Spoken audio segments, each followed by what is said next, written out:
গোটা বাংলাদেশের কোনো মসজিদের ইমামের মেহরাব 15 বছর নিরাপদ ছিল না, কোনো মসজিদের খতিবের মিম্বর নিরাপদ ছিল না। আর বন্ধুগণ, গোটা বাংলাদেশ এমন একটি অবস্থায় ছিল যে অবস্থার মধ্যে আপনাদের সাজিয়ারা মাদ্রাসাও একই তালিকায় ছিলেন। এখানেও আমি আসব, বাধার সৃষ্টি হয়েছে।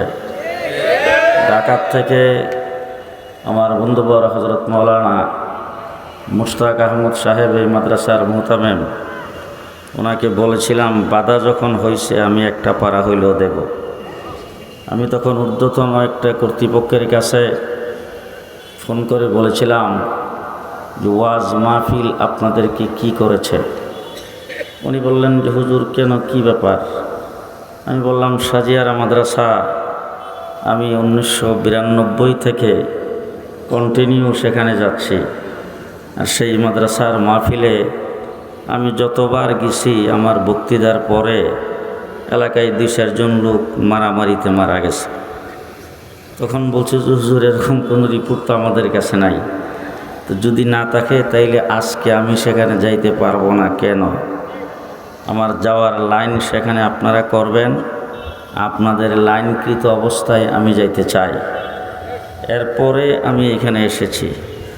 গোটা বাংলাদেশের কোনো মসজিদের ইমামের মেহরাব 15 বছর নিরাপদ ছিল না, কোনো মসজিদের খতিবের মিম্বর নিরাপদ ছিল না, কোনো ওয়াজ মাহফিল, ইসলামী সম্মেলন, ইসলাহি মজলিসের কোনো স্টেজ আলিম উলামায়ে কেরামের জন্য নিরাপদ ছিল না। গোটা বাংলাদেশের মসজিদ মাদ্রাসাগুলোকে কমিটির মাধ্যমে দখল করে মাদ্রাসা এবং মসজিদের ইমাম, মাদ্রাসার আসাদুজায়ে কেরামের উপরে যাচ্ছে তাই ব্যবহার করেছেন গত 15 বৎসরে। আমার বন্ধুগণ, গত 15 বৎসর আমরা কিন্তু মাঠের থেকে কোথাও যাই নাই, আমরা মাঠেই ছিলাম। তবে গত 15 বৎসরে ইসলামকে দেশ থেকে উৎখাত করার জন্যে, আমার কওমি মাদ্রাসাকে বন্ধ করে দেওয়ার জন্যে, আলিম উলামায়ে কেরামের তৎপরতাকে বন্ধ করে দেওয়ার জন্যে এমন কোনো পন্থা নাই যেটা অবলম্বন করা হয় নাই। কিন্তু একদিনের জন্য আমাদের গলার আওয়াজ বন্ধ করতে পারে নাই। আমরা 15 বৎসর মাঠে ছিলাম, এখনও মাঠে আছি। কিন্তু যারা বক্তৃতায় দাঁড়িয়ে বলছিল পালাবো না, সে কাওয়া কাদেররা কিন্তু আজকে কোথাও তোলা রাশি দিয়া বাড়ি চালান দিয়েও পাওয়া যায় না। যারা কথাই বলতো যে খেলা হবে, 15 বৎসর আমরা খেলার মাঠে ছিলাম, এখন আমরা মাঠে আছি। এতদিন পর্যন্ত তোমরা যা খেলছ, তোমাদের নেত্রী শেখ হাসিনা পেছনের দরজা দিয়ে বেগে যাওয়ার পরে আজকে প্রমাণিত হয়েছে তোমরা পুলিশ লীগের শক্তিতে, অস্ত্রের শক্তিতে খেলার জন্য কথা বলেছ। পরিষ্কার ভাষায় বলতে চাই, আজকে যখন তোমাদের নেত্রী পেছনের দরজা দিয়ে বেগে চলে গেল, পুলিশ বাহিনী যখন তোমাদেরকে সহযোগিতার হাত গুটায়ে নিল, তখন তোমরা মাঠে নামার সাহস পাও না। এত 15 বৎসর পর্যন্ত নির্যাতন করেছ পুলিশ আর প্রশাসনের অস্ত্রের বিনিময়ে। আজকে পরিষ্কার ভাষায় বলতে চাই, আসো দেখি মাঠে খেলার জন্য আমরা প্রস্তুত আছি, দেখি কত জানে কত চলে।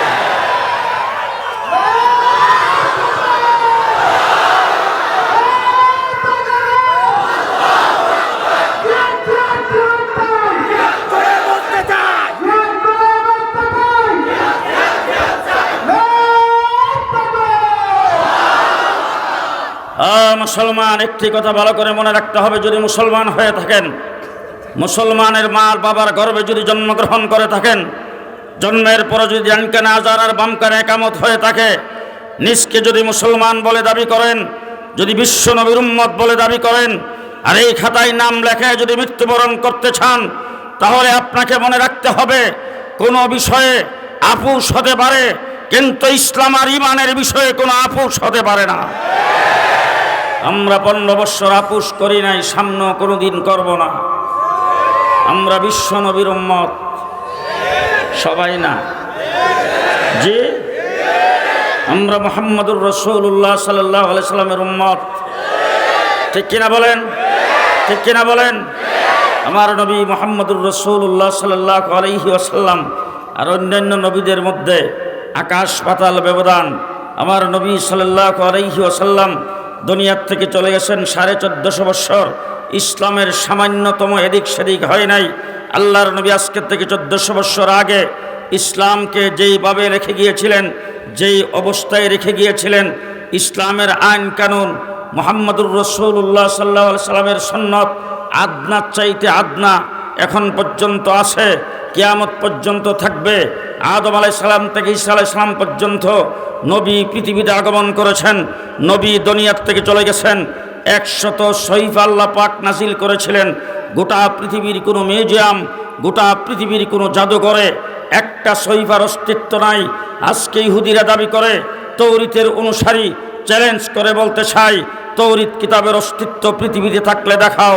খ্রিস্টানরা দাবি করে ইঞ্জিল কিতাবের অনুসারী, চ্যালেঞ্জ করে বলতে চাই বাবার বেটা হলে ইঞ্জিল কিতাবের একটা কপি দেখাও। কিন্তু আমরা বুক টান করে বলতে পারি 1400 বৎসর আগে আমার নবী কোরআন 30 পারা যেভাবে রেখে গিয়েছিল, প্রতিটা অক্ষর নিয়ে কোরআন এখনো আছে, কিয়ামত পর্যন্ত থাকবে। আমার বন্ধুগণ, জমানার পরিবর্তন হতে পারে। বাংলাদেশ নতুন বাংলা হয়েছে, সোনার বাংলা হয়েছে, সবুজ বাংলা হয়েছে। বাংলাদেশ আধুনিক বাংলাদেশ হয়েছে, মডার্ন বাংলাদেশ হয়েছে, ডিজিটাল বাংলাদেশ হয়েছে, বাংলাদেশ স্মার্ট বাংলাদেশ হয়েছে। ইসলামের বিধানের কোনো পরিবর্তন হয় নাই, কিয়ামত পর্যন্ত হবে না, কিয়ামত পর্যন্ত হবে না। মুহাম্মদুর রাসূলুল্লাহ সাল্লাল্লাহু আলাইহি ওয়াসাল্লাম 63 বৎসর বয়সের জিন্দেগি, 23 বৎসরের নবুয়তি জিন্দেগি। হযরতে নূহ আলাইহিস সালাতু ওয়াস সালাম 950 বৎসরের নবী। 950 বৎসরে উম্মতের সংখ্যা মাত্র 80 জন। কয় বছর? 950 বৎসর, উম্মত কয়জন? জি।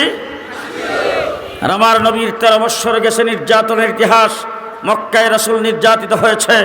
রাস্তা দিয়ে হাঁটতে গেলে কাটা বিছানো হতো, রাস্তা দিয়ে হাঁটতে গেলে মহিলাগুলি এনে রাসূলের মাথায় ঢেলে দিত, যুবক ছেলেরা রাসূলের গায়ে পাথর নিক্ষেপ করত। আল্লাহর নবী সেজদায় গেছে, উটের পচা নারী বুড়ি রাসূলের মাথার উপর রেখে দিয়েছে। নির্যাতনের ইতিহাস 13 বৎসর কঠিন নির্যাতন ভোগ করেছেন। হযরতে বেলালকে উত্তপ্ত বালির মধ্যে শাস্ত্রানো হয়েছে, উত্তপ্ত বালিতে চাপা দিয়ে, পাথর চাপা দিয়ে রাখা হয়েছে। হযরত আবু বকর সিদ্দিককে পিটাইতে পিটাইতে নাকের হাড্ডি ভেঙে দেওয়া হয়েছে। 3 দিন পরে হুঁশ আসছে। এইভাবে সাহাবায়ে কেরামকে নির্যাতন করেছেন। নির্যাতনের শেষ পর্যায়ে আল্লাহর নবী হিজরত করে যখন মদিনায় গেছেন, সেখানে যাওয়ার পর 1 বৎসরের মাথায় বদরের যুদ্ধ আসলো। রাসূল সেখানে হাজির হয়েছে, উম্মতের সংখ্যা 313। 1 বৎসর পরে উহুদের যুদ্ধ, সেখানে উম্মতের সংখ্যা 750। 6ষ্ঠ হিজরিতে সুলে হুদাইবিয়া হয়েছে। রাসূল সেখানে উমরা করতে যাইতেছিলেন। হুদাইবিয়া নামক জায়গায় বাধা দেওয়া হয়েছে। এখান থেকে রাসূল চুক্তিবদ্ধ হয়ে ফেরত আসছেন। সেখানে উম্মতের সংখ্যা ছিল 1400। 8ম হিজরিতে রাসূল বিজয়ের বেশে মক্কায় প্রবেশ করেছেন। উম্মতের সংখ্যা 10,000। রাসূল 10ম হিজরিতে আরফার ময়দানে হাজির হয়েছে। উম্মতের সংখ্যা 1,24,000। হ্যাঁ, 1,24,000 উম্মত নিয়ে রাসূল যখন আরফার ময়দানে হাজির হয়েছে, আল্লাহ পাকের কালাম আল্লাহ পাক নাজিল করেছেন, আল-ইয়াউমা আকমালতু লাকুম দীনাকুম, আজকের দিনে তোমাদের জন্য তোমাদের দিনকে কমপ্লিট করে দিলাম। মুহাম্মদুর রাসূলুল্লাহ সাল্লাল্লাহু আলাইহি সাল্লামের কাছে আল্লাহ পাক এই আয়াত নাজিল করে যেটা বুঝাইতে চাচ্ছেন, ও আমার হাবিব, আপনি হলেন রাহমাতুল লিল আলামিন আর আমি হলাম রব্বুল আলামিন। আমার প্রতিনিধি নবী পৃথিবীতে প্রেরণ করেছি 1,24,000। আপনি হলেন রাহমাতুল লিল আলামিন, আপনার প্রতিনিধি সাহাবী তার সংখ্যা 1,24,000। নবীর সংখ্যা 1,24,000, সাহাবী হলো নবীর প্রতিনিধি, তাদের সংখ্যা 1,24,000। সুতরাং আল-ইয়াউমা আকমালতু লাকুম দীনাকুম, আজকের দিনে দিন ইসলামকে আমি রব্বুল আলামিন কমপ্লিট করে দিলাম। মুহাম্মদুর রাসূলুল্লাহ সাল্লাল্লাহু আলাইহি সাল্লামের মাধ্যমে দ্বীন ইসলাম যখন কমপ্লিট হয়েছে, রাসূলুল্লাহ সাল্লাল্লাহু আলাইহি সাল্লাম সাহাবায়ে কেরামের সামনে বক্তৃতা দিয়ে বলেছেন, সাহাবীরা শুনে রাখো ভালো করে, তোমাদের কাছে যদি আমার এই দ্বীনের একটা মাসলাও যদি পৌঁছে থাকে, একটা আয়াতও যদি পৌঁছে থাকে, বল্লিগু আন্নি ওয়ালাউ আয়া, সেটা পরবর্তী মানুষের কাছে পৌঁছায় দেওয়ার দায়িত্ব তোমাদের। সাহাবায়ে কেরাম ওখান থেকেই চতুর্মুখী রওনা হয়েছে, গোটা বিশ্বের দরবারে সাহাবী পৌঁছেছেন। আমার বাংলাদেশে সাহাবী আসছে, চীনে সাহাবীর মাজার আছে, সেখানে সাহাবী গিয়েছেন। মুহাম্মদুর রাসূলুল্লাহ সাল্লাল্লাহু আলাইহি সাল্লামের দ্বীন কমপ্লিট দ্বীন সাহাবায়ে কেরাম প্রচার করেছেন। প্রচার করার পরে সাহাবায়ে কেরাম প্রচার করেছেন মুখস্থ, সেই দিন আল্লাহর নবী আল্লাহর কাছ থেকে পাইছেন মুখস্থ, লা তুহাররিক বিহি লিসানাকা লিতা'জালা বি ইন্না আলাইনা জামাহু ওয়া কুরআনা। আল্লাহ পাক মুখস্থ দিন দিয়েছেন, রাসূল মুখস্থ করে রেখেছেন, সাহাবায়ে কেরামকে মুখস্থ দিয়েছেন, সাহাবীরা মুখস্থ প্রচার করেছেন। আল্লাহ রাব্বুল আলামিন সেই দিন লিপিবদ্ধ করার যখন আল্লাহ পাকের পক্ষ থেকে সিদ্ধান্ত হলো, আল্লাহ পাক তাবিনদের জমানায় ইমামে আজম আবু হানিফা রহমতুল্লাহ আলাইকে জন্ম দিয়ে এই দিনকে করেছেন লিখিত। ইমামে আজম আবু হানিফা রহমতুল্লাহ আলাই কুফায় জন্মগ্রহণ করেছেন। আমার নবীর হাদিস, রাসূল বলেছেন, আনা মদিনাতুল ইলমি আলী ও বাবুহা, আমি হইলাম এলেমের শহর, আলী হইল সেই এলেমের দরজা। মুহাম্মদুর রাসূলুল্লাহ সাল্লাল্লাহু আলাইহি সাল্লাম ইন্তেকালের পরে সর্বপ্রথম আমিরুল মুমিনিন খলিফাতুল মুসলিমিন হয়েছেন হযরত আবু বকর সিদ্দিক। আমিরুল মুমিনিন হয়ে তিনি রাষ্ট্র পরিচালনা করেছেন মদিনার থেকে, ইমামতি করেছেন রাসূলের মুসল্লায়, রাসূলের মেহরাবে মদিনায়। তিনি ইন্তেকাল করেছেন মদিনায়, দাফন করা হয়েছে রওজাতুম মিন রিয়াজিল জান্নাহ মদিনায়। দ্বিতীয় খলিফা হযরত ওমর ইবনুল খাত্তাব রাদিয়াল্লাহু তাআলা আনহু আমিরুল মুমিনিন খলিফাতুল মুসলিমিন হওয়ার পরে তিনি রাষ্ট্র পরিচালনা করেছেন মদিনায়, ইমামতি করেছেন মদিনায়, শাহাদত বরণ করেছেন রাসূলের মেহরাব আর মিম্বরে মদিনায়। সেই জায়গা থেকে তাকে দাফন করা হয়েছে রওজাতুম মিন রিয়াজিল জান্নাহ মদিনায়। তৃতীয় খলিফা হযরত উসমান রাদিয়াল্লাহু তাআলা আনহু, তিনি খেলাফতের দায়িত্বভার গ্রহণ করার পরে রাষ্ট্র পরিচালনা করেছেন মদিনার থেকে, ইমামতি করেছেন মসজিদে নববীতে মদিনায়, শাহাদত বরণ করেছেন মদিনায়, দাফন করা হয়েছে জান্নাতুল বাকিতে মদিনায়। আনা মদিনাতুল ইলমি আলী ও বাবুহা। চতুর্থ খলিফা হযরতে আলী, যিনি এলেমের দরজা, তিনি আমিরুল মুমিনিন খলিফাতুল মুসলিমিন হওয়ার পরে সুজা চলে গেছেন কুফায়, রাষ্ট্র পরিচালনা করেছেন কুফার থেকে, মাদ্রাসা কায়েম করেছেন কুফায়, সেখানে তিনি যুদ্ধ পরিচালনা করেছেন কুফার থেকে, ইমামতি করেছেন কুফায়, নেতৃত্ব দিয়েছেন কুফার থেকে। আলী শাহাদত বরণ করেছেন কুফায়। আলী যেখানে শাহাদত বরণ করেছেন সেই জায়গায় ইমামে আজম আবু হানিফা রহমতুল্লাহ আলাইহি জন্মগ্রহণ করে আলীর দরজা দিয়ে এলেম বের হয়েছে। সেই এলেম ইমামে আজম আবু হানিফা গ্রহণ করে এই উম্মতের জন্য 13 লক্ষ মাসালা লিপিবদ্ধ করেছেন। আমার বন্ধুগণ, দিন ইমামে আজম আবু হানিফা রহমতুল্লাহ আলাইহির দ্বারা লিপিবদ্ধ হয়ে গেছে। সেই দিন যুগে যুগে আসছে, ইতিহাস সাক্ষ্য দিয়েছে। ইমামে আজম আবু হানিফা রহমতুল্লাহ আলাইহি তাকে বাদশার পক্ষ থেকে প্রস্তাব দিয়েছিলেন, আপনাকে প্রধান বিচারপতি বানানো হবে। তিনি বলছেন, বিচারপতি সরকারি কোনো চাকরি আমি করব না, সরকারের ভিতরে আমি ঢুকবো না, বিচারপতি হবে না। বিচারপতির চাকরি গ্রহণ করে নাই, এই জন্যে তাকে জেলখানায় যাইতে হয়েছে। ইমামে আজম আবু হানিফা জেলখানার ভিতরে রয়েছেন, কিন্তু বিচারপতির পদ গ্রহণ করে নাই। তিনি সেখানে জেলখানায় ইন্তেকাল করেছেন। ইমাম আহমদ ইবনে হাম্বলকে দৈনিক 80 করে দুর্রা মারা হতো। ইমাম মালিককে পিটাইতে পিটাইতে 2টা হাত ভেঙ্গে চূর্ণ বিচূর্ণ করে দেওয়া হয়েছে। ইমাম বুখারীকে বুখারাত থেকে ঈদের দিন রমজানের শেষ তারিখে রাত্রের বেলা তাকে বের করে দেওয়া হয়েছে। ও আমার ভাইরা, আস্তে আস্তে এই দিনের হেফাজতের জন্যে কমপ্লিট দিন, লিখিত দিন, প্রচারিত দিন বাড়ানো যাবে না, কমানো যাবে না। সেই দিন যেই হালাতে রাসূল রেখে গেছেন সেই হালাতেই রাখতে হবে। এর ভিতরে কেউ কোনো কিছু ঢুকাইতে চাইলে তাকে বাধার সৃষ্টি করতে হবে। কেউ যদি কোনো কিছু দিন থেকে বের করতে চায় তাকেও বাধার সৃষ্টি করতে হবে। তাবিনদের জমানার থেকে উলামায়ে কেরাম যুগে যুগে কাজ করে আসছেন। আসছে ভারতবর্ষে সর্বপ্রথম হাদিসের দল শুরু করেছেন শাহ ওলিউল্লাহ মুহাদ্দিস দেহলভী রহমতুল্লাহ আলাইহি। শাহ ওলিউল্লাহ মুহাদ্দিস দেহলভীর আঙ্গুল কাটা গেছে ইংরেজের বিরুদ্ধে কথা বলার কারণে, লেখার কারণে।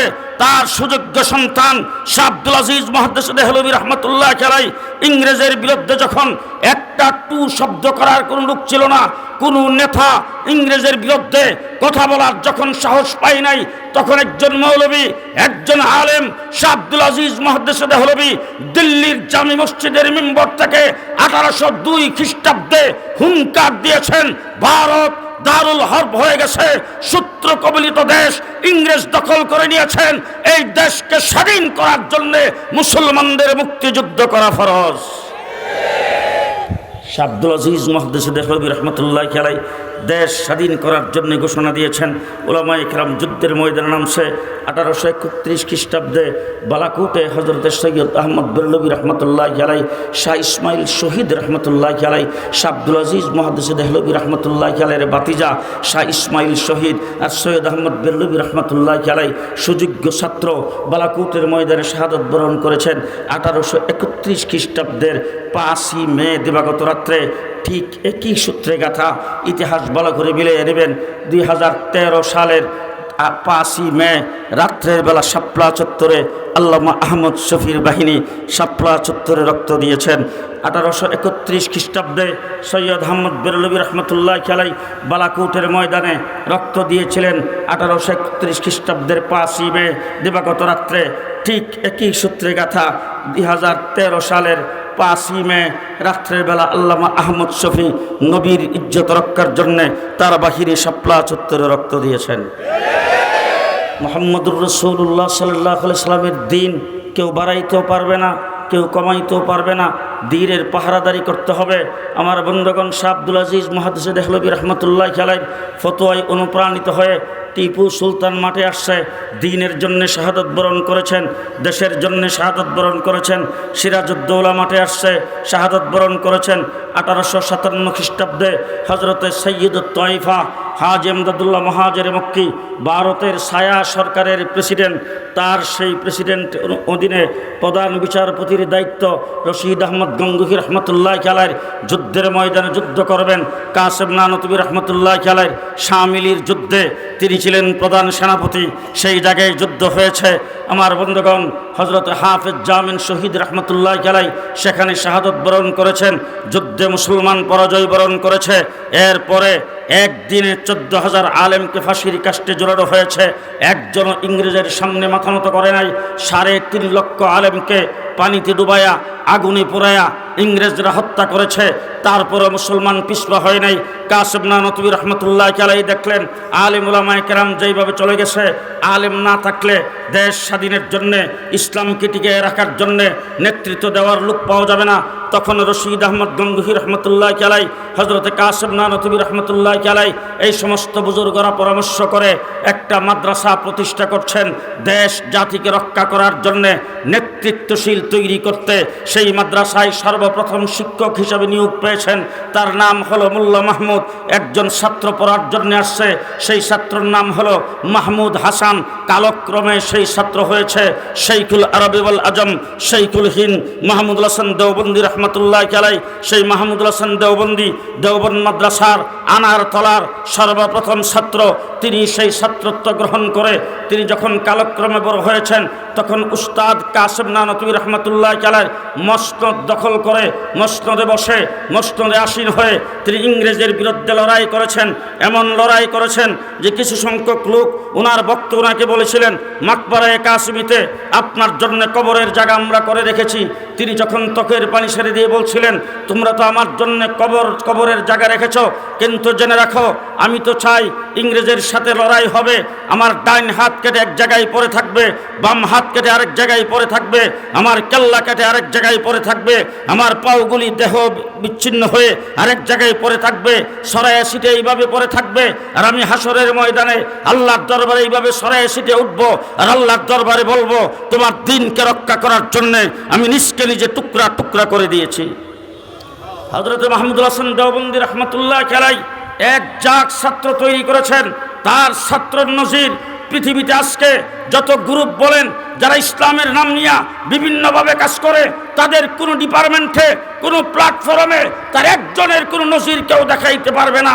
তার ছাত্রদের মধ্যে হাকিমুল উম্মত আশরাফ আলী থানভী রহমতুল্লাহ আলাইহি, যিনি 1000-এর উপরে কিতাব রচনা করেছেন, তার ছাত্রদের মধ্যে মুহাদ্দিস আজম হযরত আনোয়ার শাহ কাশ্মীরি রহমতুল্লাহ আলাইহি, যিনি বুখারী শরীফের শরহ লিখেছেন, যিনি একটা শব্দ একবার দেখলে আর শুনলে 40 বছর পর্যন্ত মুখস্থ থাকতেন, তার ছাত্রদের মধ্যে কুতুবে আলম হুসাইন আহমদ মাদানী রহমতুল্লাহ আলাইহি, তার ছাত্রদের মধ্যে যাকে সর্বশ্রেষ্ঠ মুফতি বলা হয় মুফতি কাফায়তুল্লাহ রহমতুল্লাহ আলাইহি, তার ছাত্রদের মধ্যে মুজাহিদে বিল্লাত উবাইদুল্লাহ সিন্ধি রহমতুল্লাহ আলাইহি, তার ছাত্রদের মধ্যে হযরত জাফর আহমদ উসমানী শিব্বির আহমদ উসমানী রহমতুল্লাহ আলাইহি, তার ছাত্রদের মধ্যে হযরত মাওলানা ইলিয়াস রহমতুল্লাহ আলাইহি।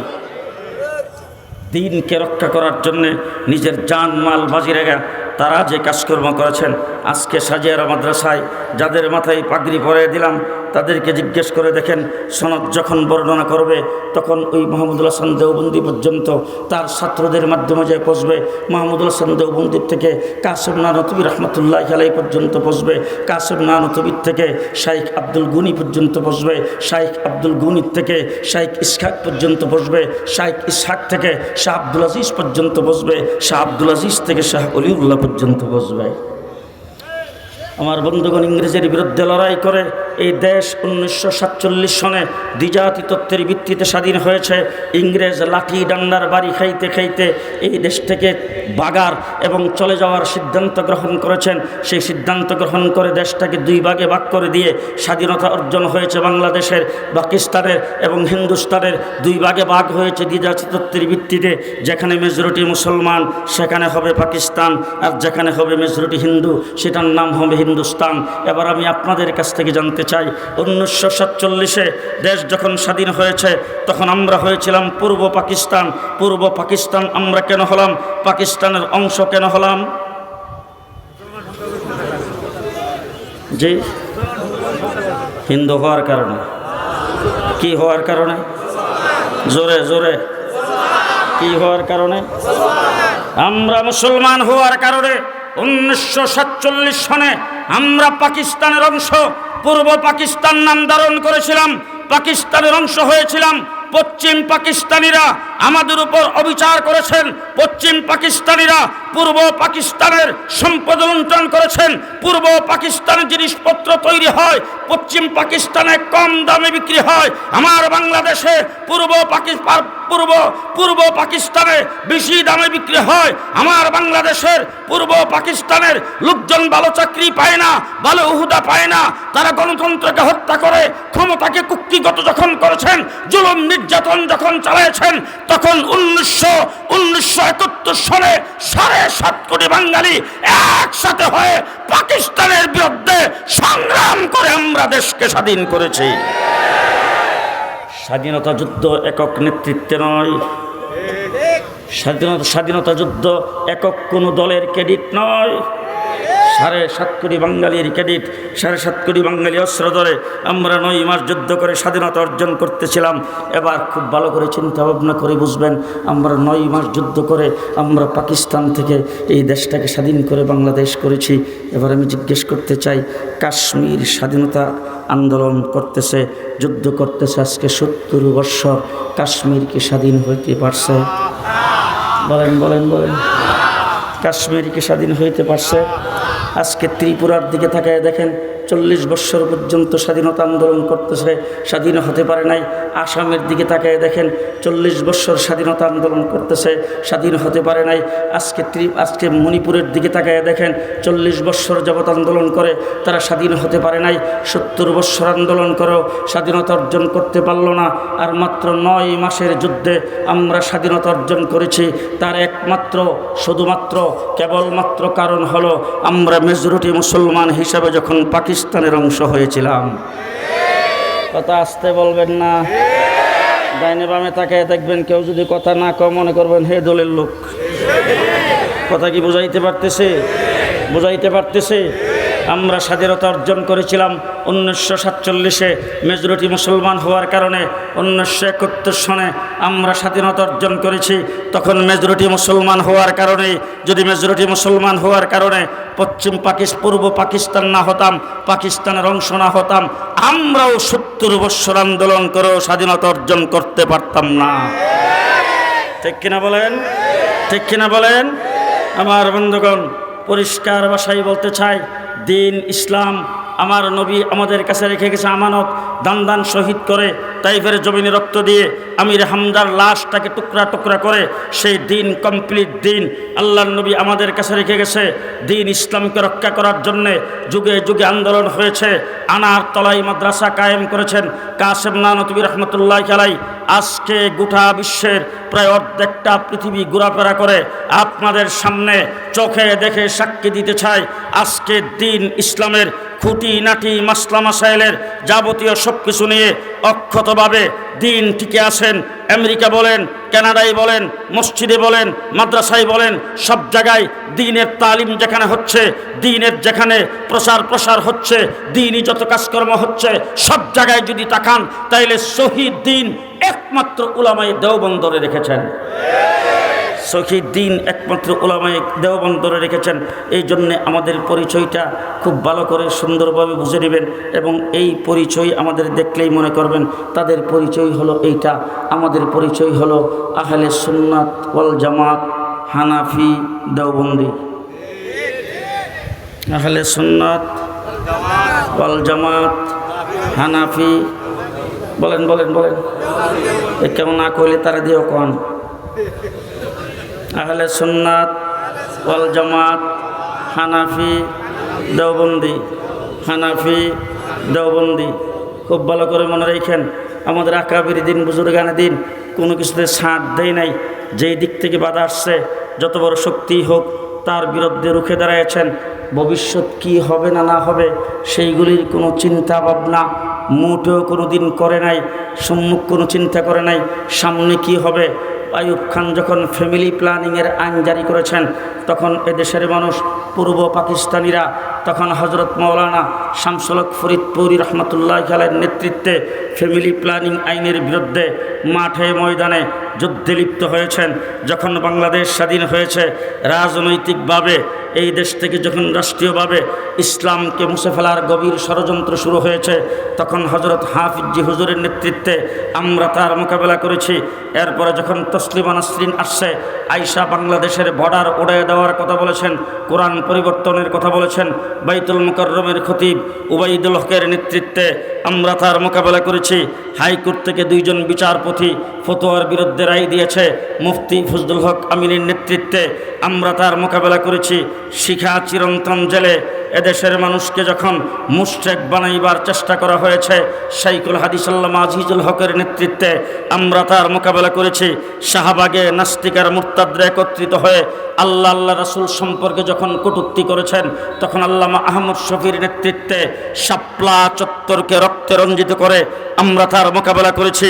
2021 সালে যখন গোটা বাংলাদেশে বাবার নামের মূর্তি লাগায়, উপসংস্কৃতির নামে, ভাস্কর্যের নামে এই দেশ যখন মূর্তি দিয়া সাইলাভ করার চেষ্টা করা হয়েছে, তখন জুনায়েদ বাবুনগরের নেতৃত্বে আমরাই তার মোকাবেলা করেছিলাম।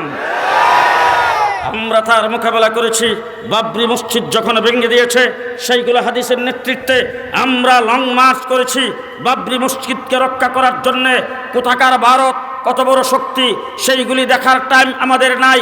কত বড় শক্তি সেটা দেখার টাইম নাই। ভারতের কোন প্রধানমন্ত্রীকে এই দেশে ডেকে আনতেছেন সেটা দেখার আমাদের টাইম নাই। কার মূর্তি স্থাপন করতেছেন সেটা দেখার আমাদের টাইম নাই। আমাদের জান তাকুক আর যাক, দিন ইসলামের ব্যাপারে আমাদের পূর্বপুরুষেরা কারোর সাথে কোনোদিন আপোষ করে নাই, আমরাও কোনোদিন আপোষ করি নাই, কোনোদিন আপোষ করব না। আস্তে, কোনোদিন আপোষ করব না। বাংলাদেশের প্রতিরক্ষাকে ধ্বংস করার জন্যে গত ফ্যাসিস্ট সরকার 57 জন আর্মি অফিসারকে এক রাত্রে হত্যা করেছে দেশটাকে পুঙ্গ বানাইবার জন্যে। আমার ভাইরা, সেই ফ্যাসিস্ট সরকার শাপলা চত্বরে 1,56,000 গুলি চালে আমার ভাইদের বুককে ঝাঁঝরা করেছেন, শত শত আলেম উলামায়ে কেরামকে হত্যা করেছে। 2021 সালে আমার ব্রাহ্মণবাড়িয়া চট্টগ্রামে মাদ্রাসার ছাত্রদেরকে পাখির মতো গুলি করে হত্যা করেছেন। 2024 সালে কোঠা বিরোধী আন্দোলনে স্কুল কলেজের ছাত্ররা যখন মাঠে নেমে গুলি খাওয়া শুরু করে দিয়েছেন, জীবন দেওয়া শুরু করে দিয়েছেন, এক কথা ভালো করে মনে রাখবেন, কোঠা আমার সাজিয়ারা মাদ্রাসার প্রয়োজন নাই, খুলনা দারুল উলুমের প্রয়োজন নাই, কওমি মাদ্রাসার প্রয়োজন নাই। কারণ আমরা চাকরির জন্য কোথাও দরখাস্ত করি না, আমরা চাকরি নেই না, চাকরির কোনো প্রয়োজন আমাদের নাই, কোঠার প্রয়োজন নাই। কিন্তু যখন রংপুরে আবু সাইদ যখন বুকটান করে দাঁড়ায় জীবন বিসর্জন দিয়েছেন, ছাত্রদের উপর যখন গুলি চালাইতে শুরু করেছেন, আমার কওমি মাদ্রাসার ছাত্ররা একজন মাদ্রাসায় বসে থাকে নাই, রাস্তায় নেমে মোকাবেলা করেছেন। আমরা 15 বৎসর পিছিয়ে ছিলাম না। আজকে অনেকে বলবেন আমরা 15 বৎসর নির্যাতিত হয়েছি, আমাদের বিরুদ্ধে হাজার হাজার কেস হয়েছে, আমাদের হাজার হাজার কর্মী জেলে ছিল, আমরা অনেক রক্ত দিয়েছি, আমাদের অনেক গুম হয়েছে। পরিষ্কার ভাষায় বলতে চাই, তোমাদের সমস্ত রক্ত আর সমস্ত মামলা সবগুলি একত্রিত করলে শাপলা চত্বরের এক রাত্রের সমান হবে না।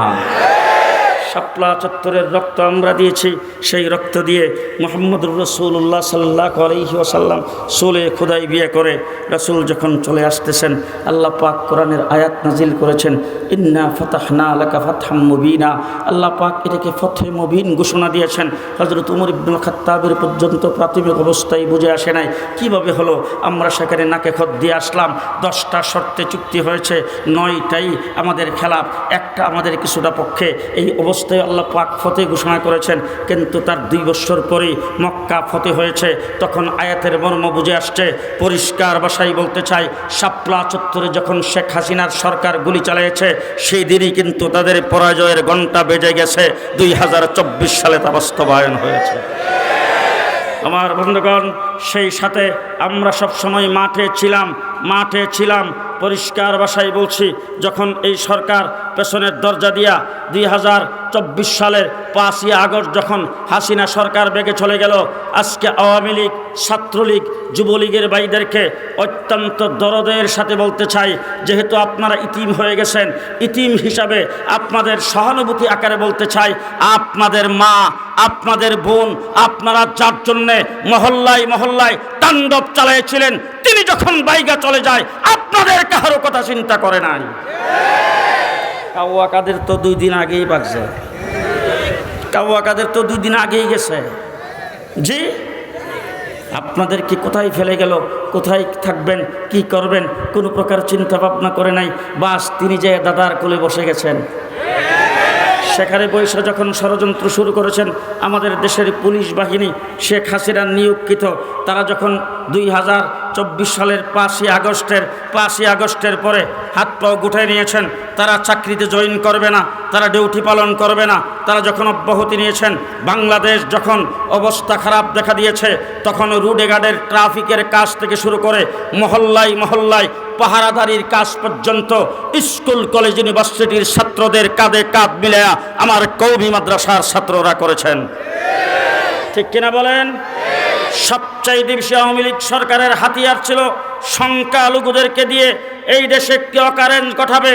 সেই সংখ্যালঘুদের স্থাপনা, তাদের বাড়িঘর, তাদের মন্দির আমার কওমি মাদ্রাসার হেফাজতের কর্মীরা পাহারা দিয়েছে। ঠিক কিনা বলেন? ঠিক কিনা বলেন? আসছে বাংলাদেশের বিচারপতিদেরকে দিয়ে এই দেশে একটা কু করবে, সেটা আমরা নস্যাৎ করে দিয়েছি। আনসার বাহিনীকে দিয়া সচিবালয় ঘেরাও করেছেন, আমরা সেটাকে নস্যাৎ করে দিয়েছি। সংখ্যালঘুদেরকে দিয়া অকারেন্স ঘটাইতে চাইছে, আমরা সেটাকে নস্যাৎ করে দিয়েছি। গতকাল 10 তারিখ তারা মাঠে নেইমা দেশ দখল করার ঘোষণা দিয়েছিলেন, আমরা সেটাকেও নস্যাৎ করে রাস্তায় কাউকে নামতে দেই নাই। আজকে তত্ত্বাবধায়ক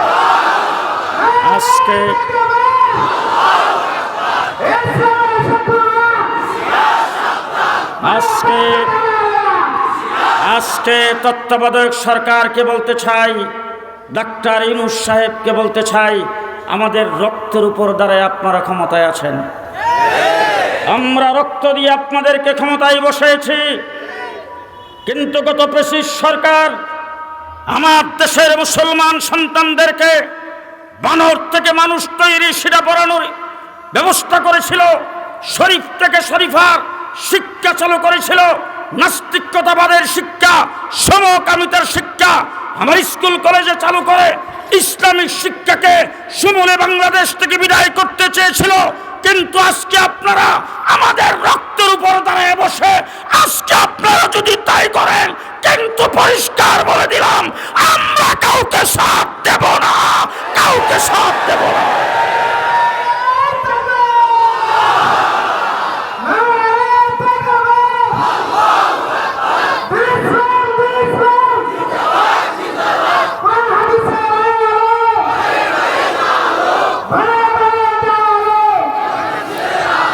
হেফাজতে ইসলাম বাংলাদেশের প্রতিবাদের মুখে শিক্ষা কমিশন শুনতে পেরেছে, শিক্ষা কমিশন ভেঙে দিয়েছেন, বাতিল করেছেন।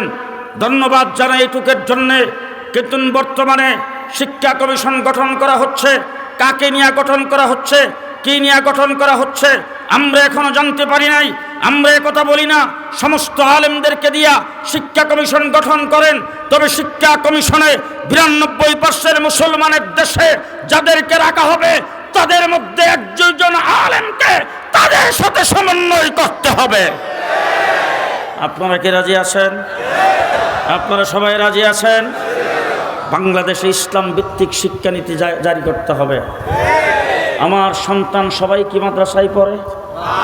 জি। আপনাদের এই সাজিয়ারা মাদ্রাসা 100 বছরের উপরে, এই সাজিয়ারা মাদ্রাসার এই এলাকার কয়জন ছাত্র মাদ্রাসায় পড়ে বলেন তো? হাতে গোনা কয়জন? স্কুলে পড়ে কয়জন? শুধু একটা হিসাব আমি আপনাদের দিতে চাই। গত রমজানের পূর্বে আমার বাংলাদেশের কওমি মাদ্রাসার হাইয়াতুল উলিয়া লিল জামিয়াতিল কওমিয়া বোর্ডের পরীক্ষা হয়েছে। অল বাংলাদেশের দাউরে হাদিসের সমস্ত ছাত্রছাত্রী মিলাইয়া সংখ্যা হলো 32,000। কয় হাজার? 32,000। একই টাইমে মেট্রিক পরীক্ষা হয়েছে 20 লাখ। বেশি বেশ কম না, সামান্য। জি, এই 20 লাখ তো সব হিন্দুর ঘরের। জি, এই 20 লাখ কি মুসলমানের ঘরের? জন্মের পরে কি ডান কানে আজান হয়েছে, বাম কানে একামত হয়েছে? তাহলে পরিষ্কার ভাষায় বলতে চাই 32,000 মাদ্রাসায় পড়ে উজু শিক্ষা করেছেন, গোসল শিক্ষা করেছেন, পাক না পাক শিক্ষা করেছেন, হালাল হারাম শিক্ষা করেছেন। পরিষ্কার ভাষায় বলতে চাই 20 লক্ষ যারা স্কুলে পড়ে তাদেরকে স্কুলে রেখে পাক না পাক শিখাইতে চাই। রাজি আছেন? রাজি আছেন? তাইলে এই চিল্লানিটা আমি কেন চিল্লাবো? মৌলানা মামুনুল হক কেন চিল্লাবে? আপনাদের চিল্লানো দরকার না? আপনাদের যাদের সন্তান স্কুলে পড়ে আপনাদের চিল্লানো দরকার না? আপনার ছেলে স্কুলে পড়বে, ব্যারিস্টার হবে, ডাক্তার হবে, ইঞ্জিনিয়ার হবে, প্রফেসর হবে, আমার কোনো আপত্তি নেই। ইংলিশ মিডিয়াম স্কুলে পড়ান, আমার কোনো আপত্তি নেই। আমার আপত্তি সেই জায়গায় আপনি মুসলমানের ঘরের মুসলমান, আপনার সন্তান যদি মুসলমান হয়ে থাকে তার জন্য উজু শিক্ষা করা ফরজ, তায়াম্মুম শিক্ষা করা ফরজ, গোসল শিক্ষা করা ফরজ, পাক নাফাক জানা ফরজ, হালাল হারাম জানা ফরজ, নামাজ শিক্ষা করা ফরজ, উজু সহি শুদ্ধ শিক্ষা করা ফরজ, দোয়া কালাম শিক্ষা করা ফরজ। সেই কাজগুলি স্কুলের রাইখেই শিখাইতে চাই। রাজি আছেন? রাজি আছেন? যদি রাজি থাকেন তাইলে সর্বস্তরে আওয়াজ উঠতে হবে। বাংলাদেশের কিন্ডারগার্টেন থেকে শুরু করে, প্রাইমারি থেকে শুরু করে ইউনিভার্সিটি লেভেল পর্যন্ত শিক্ষার সর্বস্তরে ইসলামী শিক্ষাকে বাধ্যতামূলক করতে হবে। কে কে রাজি আছেন হাত তুলে দেখান।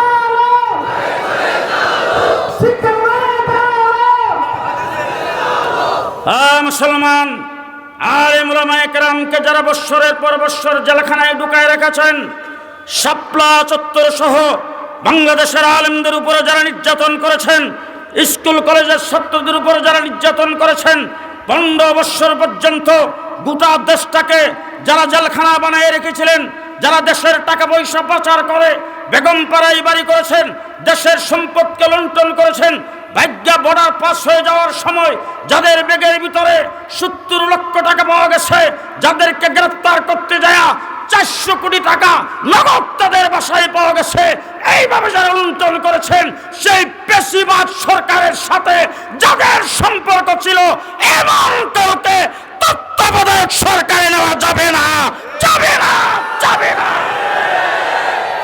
নাট্যকার ফারুকী সাহেবকে অন্তর্বর্তীকালীন সরকারের উপদেষ্টায় নিয়োগ দেওয়া হয়েছে। আজকের মজলিস থেকে যাবে না জানাচ্ছি, ঢাকার থেকে আসার সময় বিবৃতি দিয়ে আসছি, পরিষ্কার ভাষায় বলতে চাই, কর্মসূচি ঘোষণা করার আগে তাকে অন্তর্বর্তীকালীন সরকারের পদ থেকে, উপদেষ্টার পদ থেকে বরখাস্ত করতে হবে, নতুবা পরিষ্কার ভাষায় বলতে চাই, যেই দরজা দিয়া আওয়ামী লীগ পেশিবাদকে বিদায় করেছি সেই দরজা দিয়ে আপনাদেরকে বিদায় করতে সময় লাগবে।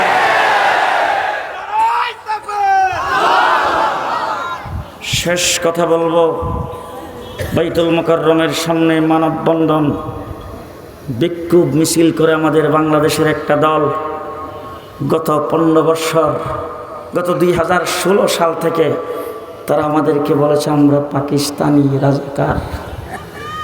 দলটার নাম হলো সাদিয়ানি গ্রুপ।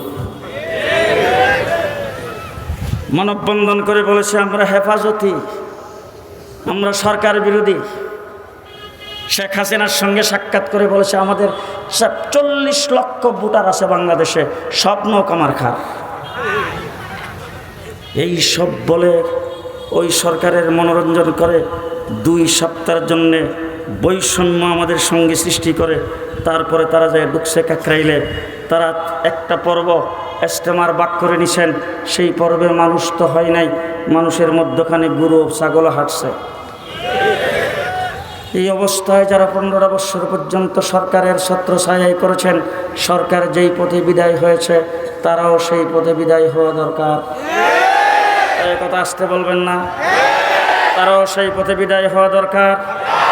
আজকে ষড়যন্ত্র করতেছেন, অন্তর্বর্তীকালীন সরকারের কাছে যাইয়া আমাদের সম্পর্কে সাংবাদিক সম্মেলন করে বিবৃতি দিয়ে ফেসবুকের মাধ্যমে আমরা নাকি সরকারপন্থী, আমরা নাকি হাসিনাপন্থী, আমরা 15 বছর লড়াই করলাম, রক্ত আমরা দিলাম, সব কিছু আমরা করলাম, এখন আমরা সরকারপন্থী আর হাসিনাপন্থী আর আওয়ামী লীগপন্থী হয়ে গেলাম, আর তোমরা আওয়ামী লীগের বিরুদ্ধে ছিলা, এই জন্যেই তোমাদের সঙ্গে বৈষম্য করা হয়েছে।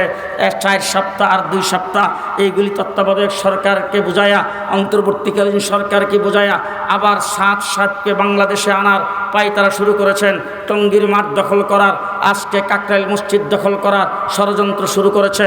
পরিষ্কার ভাষায় আপনাদের সামনে বলে গেলাম, কাকরাইল মসজিদ তাবলিগীদের মসজিদ, কাকরাইল মসজিদ উলামায়ে কেরামের মসজিদ, কাকরাইল মসজিদ, কাকরাইল মসজিদ কোনো গুমরা দলের মসজিদ হতে পারে না। মসজিদ খাঁটি মুসলমানদের জন্য হবে।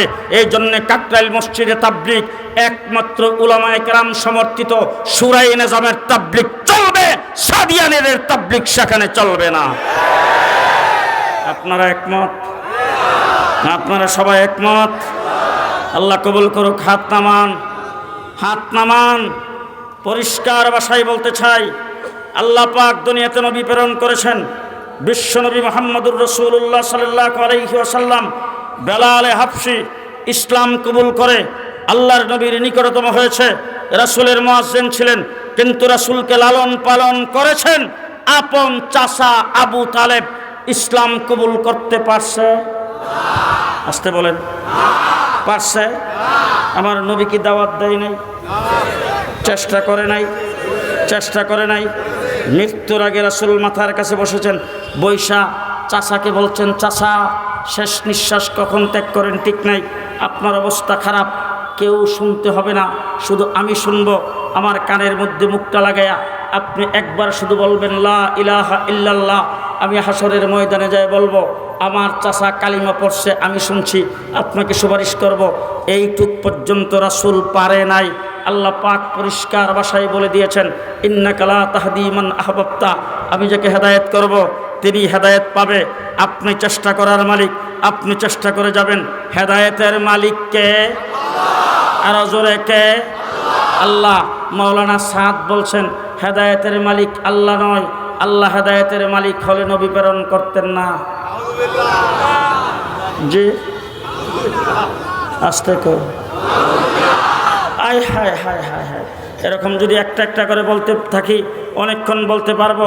নবীদের সমালোচনা করেছেন, সাহাবায়ে কেরামের সমালোচনা করেছেন, হজরতে মুসা আলাইহিস সালামের ভুল ধরেছেন, আদম আলাইহিস সালামের ভুল ধরেছেন, ইউসুফ আলাইহিস সালামের ভুল ধরেছেন, নবীদের নাম ধরে ধরে সমালোচনা করেছেন, কোরআন শরীফের আয়াতের ভুল ব্যাখ্যা করেছেন, ইসলামী শরীয়তের সাথে সাংঘর্ষিক অনেক কথাবার্তা বলেছেন, যার ফলে উলামায়ে কেরাম তার ব্যাপারে মানুষকে সতর্ক করা প্রয়োজন মনে করে আল্লামা মাহমুদ শফির নেতৃত্বে বাংলাদেশের সর্বস্তরের উলামায়ে কেরাম ঐক্যবদ্ধ হয়ে তাদেরকে গুমরাহ বলে ঘোষণা করেছেন। পরিষ্কার বলতে চাই, তাবলীগ হলো দ্বীনি কাজ। দ্বীনি কাজ চলবে কার নেতৃত্বে? উলামায়ে কেরাম হলো উম্মতের ডাক্তার। উলামায়ে কেরাম উম্মতের, আরো জোরে, উলামায়ে কেরাম উম্মতের ডাক্তার। আপনাদের এখানে কি হাসপাতাল আছে? হাসপাতালের দুইটা স্তর, একটা হলো ডাক্তার আর একটা হলো নার্স। ডাক্তারের কাজ হলো রুগী দেখা রোগ নির্ণয় করে, রোগ অনুযায়ী ঔষধ সিলেকশন করে তারপরে প্রেসক্রিপশন করা। আর নার্সের কাজ হলো ডাক্তারের দেওয়া প্রেসক্রিপশনে রুগীকে ঔষধ সেবন করাইয়া সেবা দেওয়া। কথা বলেন ঠিক না ঠিক? এবার আমি আপনাদের জিজ্ঞেস করতে চাই, কতদিন পর্যন্ত একজন নার্স নার্সিং সেবা দিলে ডাক্তার হয়? 10 বছর, 20 বছর? কয় বছর নার্সিং সেবা দিলে ডাক্তার হয়? জি 50,000 বছর যদি একজন নার্স নার্সিং সেবা দেয়, সে জীবন ডাক্তার হবে না। প্রফেসর হোক, ডাক্তার হোক, ইঞ্জিনিয়ার হোক, যত বড় ব্যারিস্টার হোক, যত বড় শিক্ষিত হোক না কেন, ওয়াসিফ আলীর মতো এরকম কোন ব্যক্তি হাজার হাজার বৎসর গাট্টি লইয়া তাবলীগে চিল্লা দিলেও আলেম হবে না। ঠিক না ঠিক? সুতরাং আলেমদের নেতৃত্বে তাবলীগ চলবে, আলেমদের নেতৃত্বে তাবলীগ চলবে। সাদিয়ানিরা বলে আমরার লগে আলেম আছে, আর আমরা বলি আমরা আলেমের সাথে আছি। আপনারা কোন দল? আমরা আলেমের সাথে, বলেন বলেন বলেন। আমরা আলেমদের সাথে আছি, আর তারা বলে আমরা লোক আলেম আছে। বেশ কম আসে না নাই? বেশ কম আসে না নাই? সুতরাং পরিষ্কার ভাষায় বলছি, অন্তর্বর্তীকালীন সরকার, ছাত্র জনতা যারা আওয়ামী লীগের বিরুদ্ধে আন্দোলন করেছ, ছাত্রদের সমন্বয়ক হোক কিংবা বাংলাদেশের রাজনৈতিক দলগুলো যারা আওয়ামী লীগের বিরুদ্ধে নির্যাতিত হয়েছেন, যারা আওয়ামী লীগের বিরুদ্ধে আন্দোলন সংগ্রামে লিপ্ত ছিলেন, আজকে আওয়ামী লীগ সরকার ক্ষমতার থেকে চলে গেছে, তাবলীগের এই ফিতনা আপনাদের জন্য সাদিয়ানীদের কোনো পক্ষ অবলম্বন করা কোনো অবস্থাতে ঠিক হবে না। যদি আপনারা পক্ষ অবলম্বন করেন তাহলে আপনাদেরও খবর আছে। কথা কি বুঝাইতে পারলাম? আমরা আলেমদের সাথে থাকবো তো? কেটা কেটা থাকবেন হাত উঠে দেখেন তো। আমরা সবাই আলেমদের সাথে আছি, ঠিক না ঠিক? ব্যাপার হলো দুইটা। কয়টা? একটা হলো দুনিয়া আর একটা হলো দিন। একটা দুনিয়া আর একটা দিন, ভালো করে বুঝবেন। একটা দুনিয়া আর একটা দিন। দুই দলে মারামারি হয়া মারা গেছে 2 জন, আহত হয়েছে 10 জন। আহতরা হাসপাতালে আছেন, যারা মারা গেছে তারা মর্গে নিয়ে গেছেন। এখন এটার ফাইসালা, এটার বিচার আপনাদের মাদ্রাসার মুহতামিম সাহেব করবেন। কে করবেন? সরকার, প্রশাসন, কোর্ট। কথা বলেন, কথা বলেন, কথা বলেন, ঠিক না ঠিক? আজকে যদি আপনাদের মাদ্রাসার মধ্যে চুর ঢুকে, ইসলামী সরকার যেহেতু এই দেশে কায়েম নাই, ইসলামী হুকুমত কায়েম নাই, এই জন্যে মুহতামিম সাহেবের রুমে চুর ঢুকলেও চোর যদি ধরা পড়ে, সকালবেলা ওইটা কার হাতে দিবেন? থানায় পুলিশের হাতে। দুনিয়ার জিম্মাদারি তোমাদের, দুনিয়ার দায়িত্ব তোমাদের, তোমরা দুনিয়ার দায়িত্ব পালন করবা। দিনের দায়িত্ব উলামায়ে কেরামের। কোন ব্যক্তি যদি রাগ করে বেগমকে তালাক দিয়ে দেয়, সে তালাকের ফতোয়া দিবে থানার ওসি সাহেব, মেম্বার, চেয়ারম্যান, এমপি। কে? আরো জোরে কে? কে? খুব ভালো করে মনে রাখবেন, দিন আমাদের জিম্মা, দুনিয়া তোমাদের জিম্মা। তোমরা দুনিয়া সামাল দাও, আমরা দিন সামাল দেব। আমাদের দিনই কোনো কাজে তোমরা হস্তক্ষেপ হস্তক্ষেপ করবে না, তোমাদের দুনিয়ার কাজে আমরা হস্তক্ষেপ করব না। কথা মনে থাকবে তো? মনে থাকবে তো?